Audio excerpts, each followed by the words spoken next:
Bienvenue dans le 13h de RTI 1. Bonjour à tous, voici les trois titres. En Côte d'Ivoire début aujourd'hui des écrits du baccalauréat session 2021.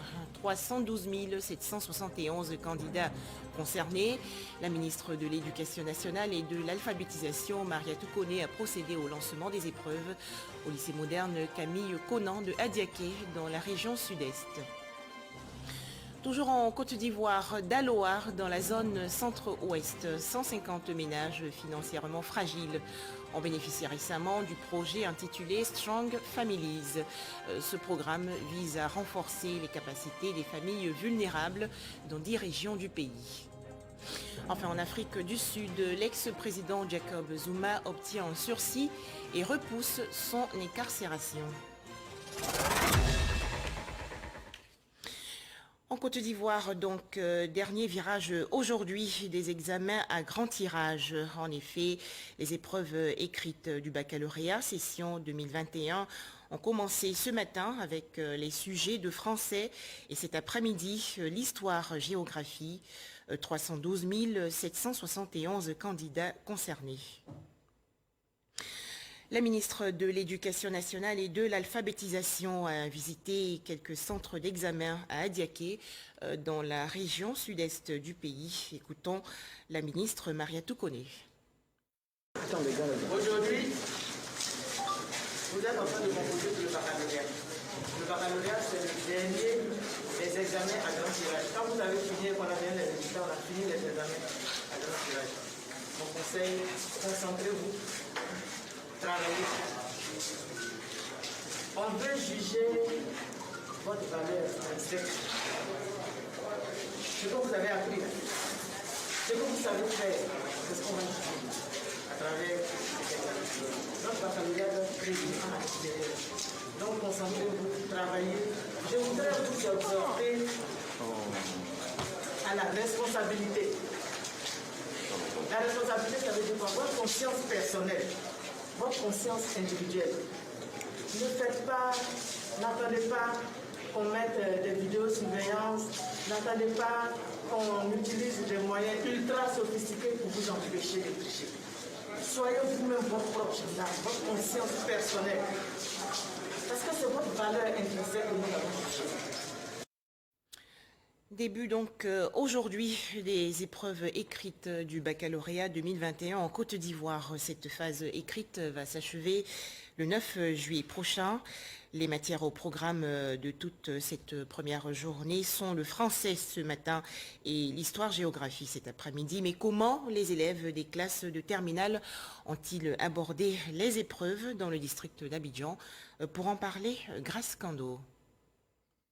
Lycée classique d'Abidjan, ce lundi, il est 7h25.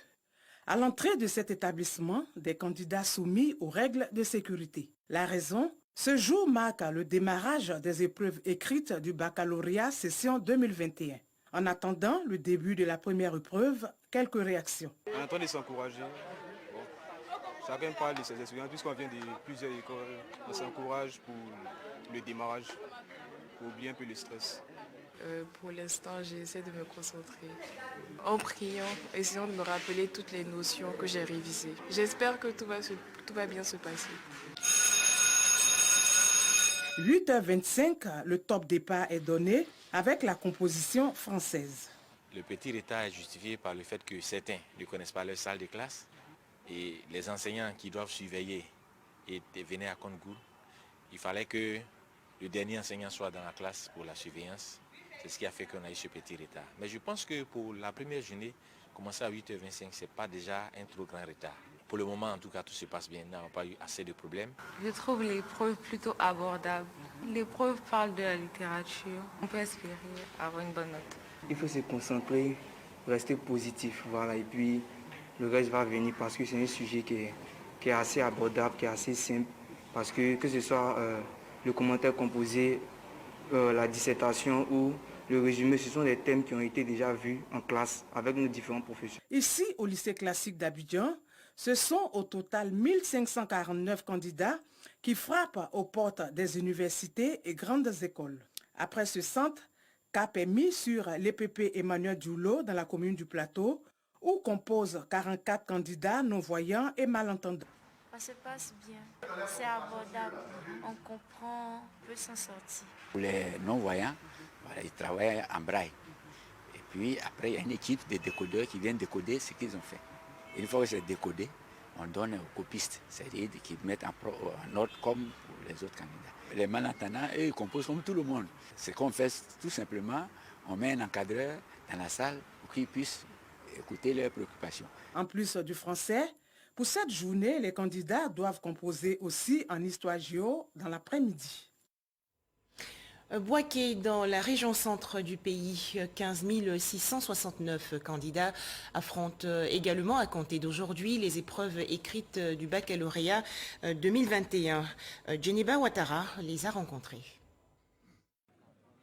Zoumana, enseignant dans un établissement scolaire privé, candidat libre au baccalauréat session 2021. Comme lui, Franco est candidat officiel à la recherche du précieux sésame.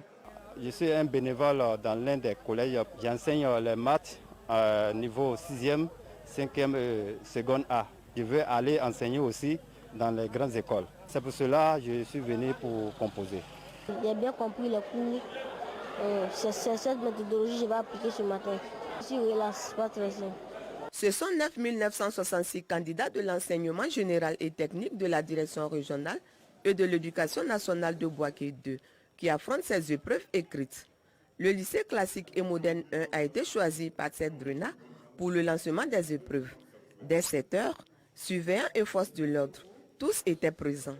Dans ce lycée, fouille systématique et contrôle des candidats à la porte avant le début des épreuves. Fermer leurs portables, fermer les cahiers, parce que la partie de l'apprentissage est finie.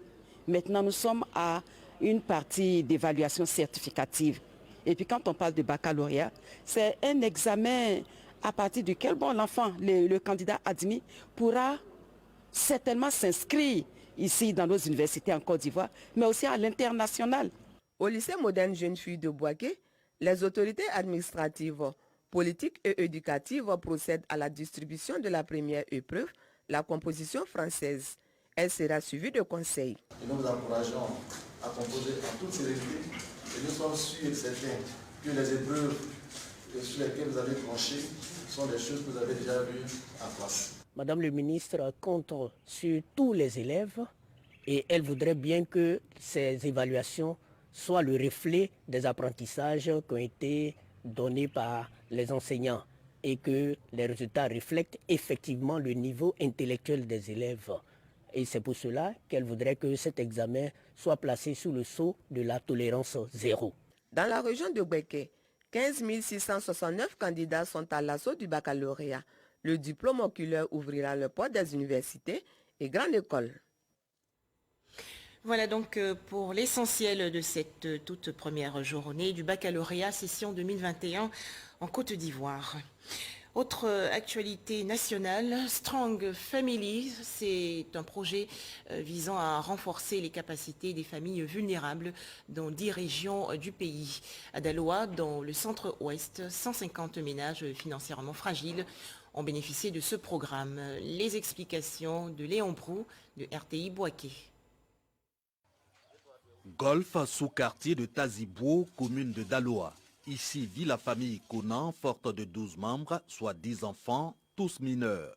Chez les Conan, difficile la cohabitation parents-enfants, difficile aussi d'entamer un cursus scolaire, même apprendre un métier. En cause, le faible revenu des parents. Souvent même les enfants peuvent taper 1 an, 2 ans, ils ne vont pas à l'école. Mais quand après j'ai un peu, puis ils reprennent. Voilà. D'autres sont aussi dans les activités. Quand un enfant ne se suffit pas, il ne faut pas te respecter. Un enfant est obligé de sortir, d'aller grouiller lui-même, ou bien d'elle-même pour pouvoir avoir à manger. La famille Conan porte à environ 150 le nombre de familles de Daloa en difficulté socio-éducative pour raisons économiques. Ces exercices d'écoute et d'échange entre parents et enfants visent à renforcer leur capacité à cohabiter, en ligne de mire l'insertion socio-éducative des enfants. Bienvenue au programme de compétences familiales ou en anglais Strong Families. Nous privilégions les familles dont les enfants ont l'âge compris entre 7 et 17 ans qui peuvent développer des comportements à risque. et se retrouver un jour dans la rue. Les régions que nous parcourons en ce moment sont des régions qui ont été citées par nos enfants. Plusieurs séances de formation et d'encadrement sur les droits et devoirs des parents et des enfants, le modèle de cohabitation et de communication entre parents et enfants, puis des résultats. Toute la grande même là, elle-même là, c'est elle-même la voix, parce qu'elle-même là, quand la paille ça rentre ici, quand la paille ça rentre ici, mais avec deux fois on est venu ici là, elle a eu un changement que ça m'a plu. Et depuis que nous avons commencé, nous sentons l'attention des parents. Le parent qui était autrefois démissionnaire, mais le parent commence à comprendre que pour certaines orientations, il ne donne pas les règles exactes à l'enfant. Le programme de compétences familiales ou Strong Families est mis en œuvre dans 10 régions et encadre 3500 familles vulnérables dans la prise en charge socio-éducative à l'effet d'éviter à leurs enfants la déviance sous toutes ses formes. Toujours en Côte d'Ivoire, ce bilan 2020 des violences basées sur le genre a noté 5405 cas, dont 2219 violences conjugales. Le ministère de la Femme, de la Famille et de l'Enfant a initié, en partenariat avec le système des Nations Unies et les organisations non gouvernementales, des réflexions sur les actions de lutte. Les travaux se sont déroulés récemment dans la commune de Cocody. Le point dans ce reportage de Jean Djadji. 40 organisations autour d'une table ronde pour lutter contre les violences basées sur le genre, VBG. Leur leitmotiv, travailler en synergie pour mettre en œuvre la prévention contre les VBG. Le ministère de la Femme, de la Famille et de l'Enfant entend assurer son leadership pour promouvoir la tolérance zéro aux violences basées sur le genre, y compris les mariages précoces et les mutilations génitales féminines en Côte d'Ivoire. Depuis l'avènement de la pandémie à Covid-19, nous sommes confrontés à une recrudescence des cas de violences basées sur le genre. Ce phénomène n'épargne aucune couche sociale, les femmes et les enfants étant les plus touchés. À l'occasion de cette rencontre, les acteurs de la lutte font le bilan des activités menées. Sensibiliser les populations sur ce phénomène reste la priorité des participants. Nous sommes dans un processus et beaucoup de choses ont été faites, mais il faut dire qu'il y a le défi qu'il faut relever. Il ne faut pas faire ce qui a été fait par la police et améliorer les conditions de travail dans la prise en charge des personnes survivantes de VBG. En cette période de pandémie due à la Covid-19, l'on a enregistré en 2020 150 agressions sexuelles et 93 mariages forcés. Un taux qui reste élevé selon le système de gestion de l'information sur les violences basées sur le genre. La Maraoué, dans le centre-ouest du pays, zone cacaoyère d'importance et également région de forte production de vivriers. Alors, parmi les producteurs, on dénombre actuellement des femmes regroupées en coopératives agricoles. Ces femmes, qui s'illustrent par leur bonne organisation, sont aujourd'hui dans une optique de diversification de leurs activités. À l'exemple de la Covima, une coopérative située dans la ville de Boisflé. Les explications de Eugène Atoubé. Voici un campement comme on en trouve nombreux dans la région de Boisflé, zone de forte production de cacao. Au-delà des limites de ce campement, de vastes plantations cultivées avec abnégation et dans le respect de la durabilité de la cacaoculture. Comme ici, cette plantation de 10 hectares, propriété de Dame Ngoran. Pour cette femme battante, le travail de la terre est une passion. Elle m'a confié le champ, c'est moi qui travaille dedans. S'il y a un problème, elle m'appelle, on s'assoit, on discute et puis on tombe d'accord. Elle m'aide. En tout cas, nous sommes ensemble. Je crée les plantations pour pouvoir sortir de la pauvreté et me prendre en charge. La terre nourrit son homme. J'encourage mes sœurs. C'est une des rares femmes à s'illustrer dans l'agriculture. Aujourd'hui, présidente nationale des femmes productrices de café cacao, Dame Ngoran est lauréate du prix national d'excellence 2019 de la valorisation des compétences féminines. Ce matin, à la salle de réunion de la préfecture de Boisflé, des compétences féminines issues de 120 associations de femmes du milieu rural exerçant dans divers domaines agricoles se sont réunies. Une rencontre à l'initiative de la Covima. coopérative des femmes pour la production, la transformation et la commercialisation du vivrier de la Maraoué. Au cours des échanges lors de cette réunion, les femmes ont été claires. Elles veulent plus de moyens, un meilleur encadrement et bénéficier d'un environnement de travail propice à leur autonomisation et leur bien-être. On n'a pas de matériel pour faire le champ même. On n'a pas de bottes, machettes, rien. On a fait un état et demi. Nous voulons agrandir. Mais avec quels moyens? Donc on a besoin de financement, de matériel pour pouvoir faire notre champ. Aujourd'hui, pour que vous soyez fort, pour discuter, pour obtenir un prix rémunérateur, il faut que vous fassiez bloc à travers les coopératives. Le regroupement en coopérative, la Fédération nationale des femmes productrices de cacao en fait son cheval de bataille, avec pour slogan « Seul on est fort, mais ensemble on devient plus fort ». Les femmes agricultrices y ont adhéré massivement. Et chose frappante, des hommes ont accepté d'intégrer ces coopératives de femmes.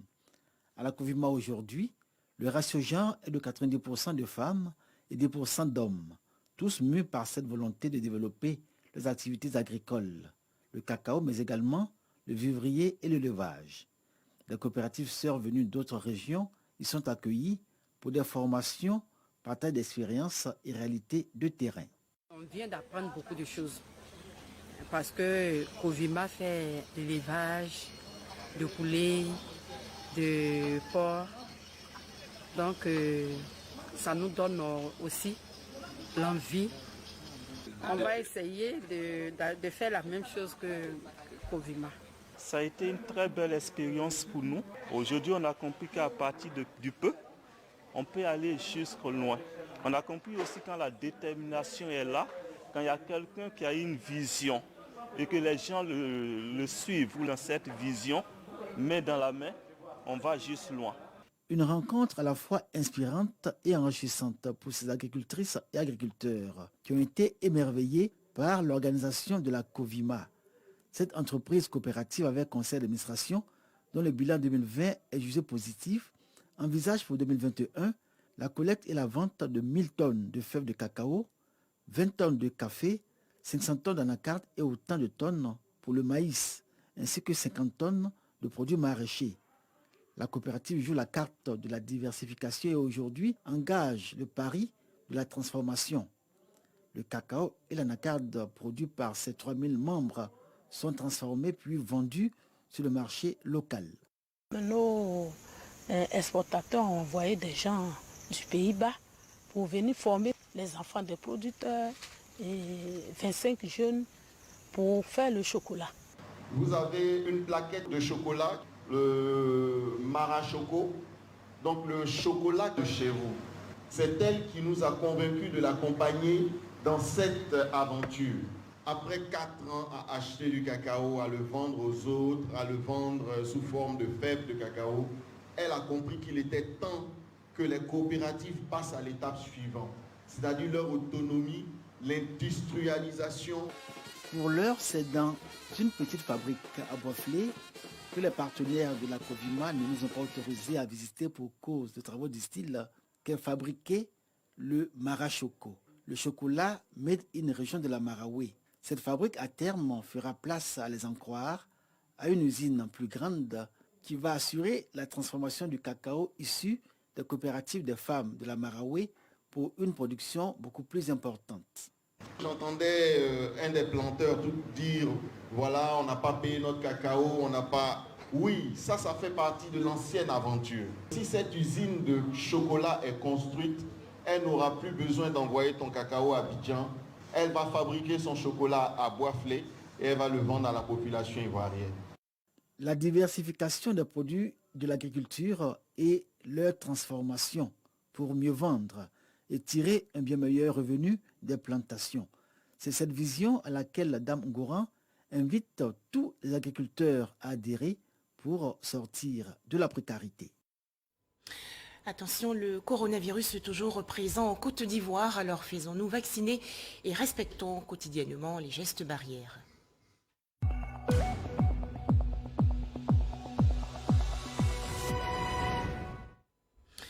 En Côte d'Ivoire, 51 nouveaux cas de coronavirus enregistrés hier par le ministère de la Santé, de l'Hygiène publique et de la couverture maladie universelle. Le pays compte à présent 48 564 cas confirmés de coronavirus, 47 936 personnes guéries, 315 décès et 313 cas actifs. À noter que le 3 juillet dernier, 601 doses de vaccins anti-coronavirus ont été administrées, soit un total de 797 907 doses administrées. Un tout autre sujet à présent, SOS pour Anono, village Atchan de la commune de Cocody. En effet, Anono est en proie à l'insalubrité et manque cruellement d'ouvrages d'assainissement. Le ministre de la Salubrité et de l'Assainissement a effectué récemment une visite de terrain. Bouaké Fofana a annoncé de grands travaux dans cette partie de la commune de Cocody. Les détails dans ce reportage de Eugène Atoubé. Dans le voisinage des jolis immeubles de la Riviera Golf dans la commune de Cocody, Anono. À l'origine, village Atchan et aujourd'hui cité dortoir, ce quartier à forte densité humaine contraste violemment avec son voisin par ses problèmes. Promiscuité, insalubrité, inexistence d'ouvrages d'assainissement, voirie désastreuse, invasion des zones non édificantes et faiblesse de l'offre de soins de santé. Une réalité drue et sèche que le ministre de la Salubrité et de l'Assainissement a découverte à l'invitation de la chefferie du village d'Anono. Aujourd'hui, il y a des dépôts d'ordures un peu partout. Le ramassage des ordures, ça ne vient pas comme la manière dont on a souhaité. Donc du coup, ça crée l'état d'ordures. Au niveau même du cadre de vie, c'est un peu difficile. Nous, on compte beaucoup sur l'État de Côte d'Ivoire, on compte beaucoup sur le gouvernement pour pouvoir nous aider véritablement à assainir le village. Au siège de la chefferie, les autorités coutumières exposent au ministre Bouaké Fofana les difficultés et obstacles à cause desquels Anono demeure dans l'incapacité à offrir à ses populations un environnement propre et sain et une bonne qualité de vie. Les premiers responsables des structures sous tutelle en charge de l'assainissement, de la salubrité, les opérateurs sont présents. Quelques instants plus tard, visite de terrain. La réalité est saisissante.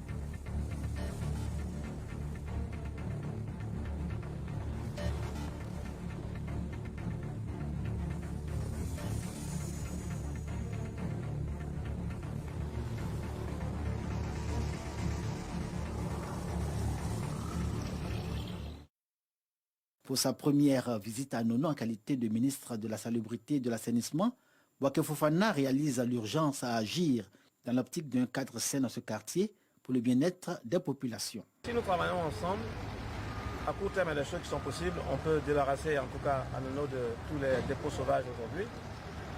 Il y a des questions qui vont être traitées à moyen terme, notamment comment collecter les eaux, aussi bien les eaux de pluie que les eaux usées. L'ONAB va réfléchir à la question, pour faire des propositions concrètes qu'on peut mettre en œuvre tout de suite.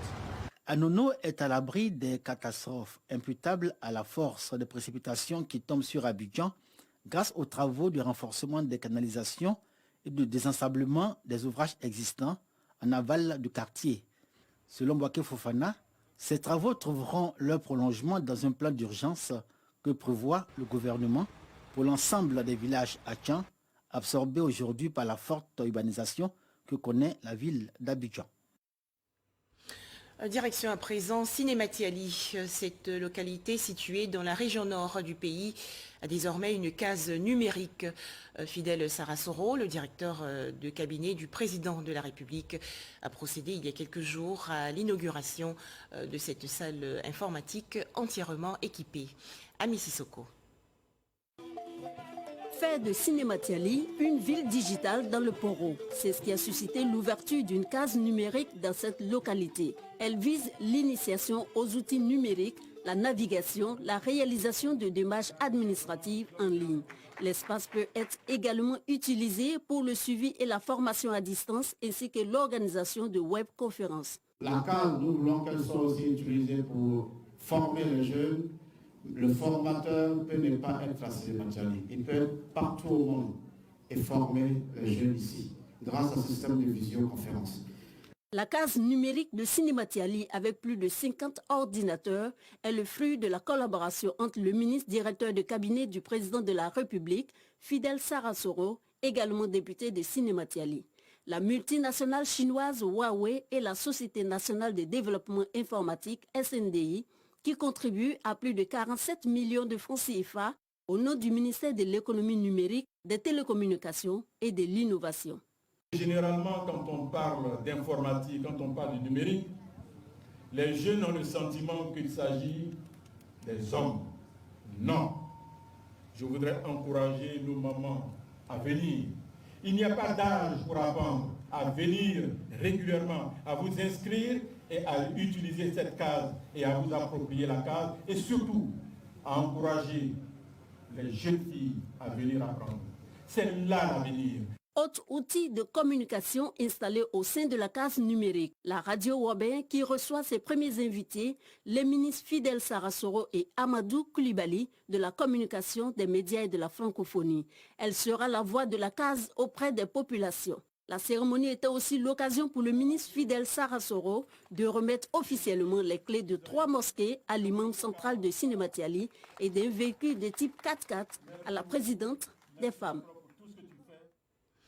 Des nouvelles sportives à présent avec les préparatifs de la Coupe d'Afrique des Nations de football 2023 en Côte d'Ivoire. Une délégation de la radiodiffusion télévision ivoirienne, la RTI, votre serviteur, a visité des chantiers à Korogo dans le nord du pays et à Yamoussoukro et Bouaké dans le centre. Le point de cette journée avec Seydou Koulibaly et Aude Alégbé du service sport. La CAN 2023 approche à grands pas. Après avoir joué pleinement avec succès le rôle de radio-télévision diffuseur hôte RTDH durant la francophonie 2017, la RTI veut relever le défi de la CAN 2023. Pour jouer pleinement son rôle de radio-télévision diffuseur hôte, la RTI ne lésine pas sur les moyens. Une mission conjointe avec le BNET, l'ONS et la société Optimum qui accompagne la CAF au niveau des médias visités successivement les stades de Yamoussoukro, Bouaké et Korogo.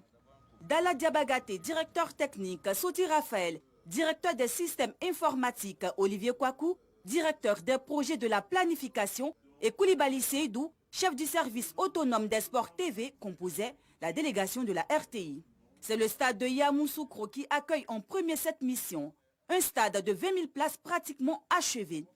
La visite de la délégation de la RTI a permis de relever certains manquements au niveau des commodités médias que la CAF exige lors des phases finales de la CAN. Les espaces médias ont été passés en revue. Le studio télé, le studio radio, les cabines commentateurs et les tribunes presse sont prêts. Certains espaces sont prévus comme le Broadcast Area qui nécessite près de 1000 mètres carrés et qui sera l'un des centres névralgiques des retransmissions des matchs. Des espaces comme la salle des photographes ou le bureau du responsable de presse qui n'étaient pas prévus sont à réaliser, tout comme la salle de presse ou centre média qui est à agrandir. Plusieurs points ont été abordés avec les responsables du BNET et de l'ONS par les responsables techniques de la RTI et de l'entreprise Optimum. Après Yamoussoukro, le stade de Bouaké en phase de finition et celui de Korogo qui a pris du retard ont été visités. Et toutes les remarques concernant les médias ont été notifiées aux responsables de ces 2 sites. Des commodités nécessaires et obligatoires pour que la CAF homologue ces stades et surtout permettre une meilleure retransmission des matchs.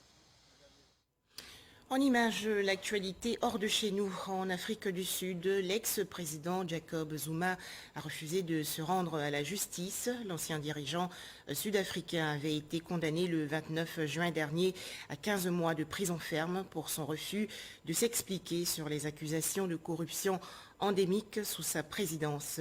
Jacob Zuma avait 5 jours pour se rendre aux autorités judiciaires. La Cour constitutionnelle va donc réexaminer le 12 juillet prochain sa condamnation. Autre information hors de chez nous, l'Océan Viking, le navire de secours en mer de l'organisation non gouvernementale SOS Méditerranée, a recueilli la nuit dernière en Méditerranée 369 nouveaux migrants après une deuxième opération de secours en quelques jours, annonce faite par les responsables de cette ONG. Retour en Côte d'Ivoire, rappelons le début aujourd'hui des épreuves écrites du baccalauréat session 2021. 312 771 candidats concernés. À noter également que les résultats du BPC, brevet d'études du premier cycle session 2021, seront eux publiés demain mardi 6 juillet 2021 par le ministère de l'Éducation nationale et de l'alphabétisation. Voilà, c'est la fin de ce journal. Merci de nous avoir suivis et merci de toujours suivre RTI1.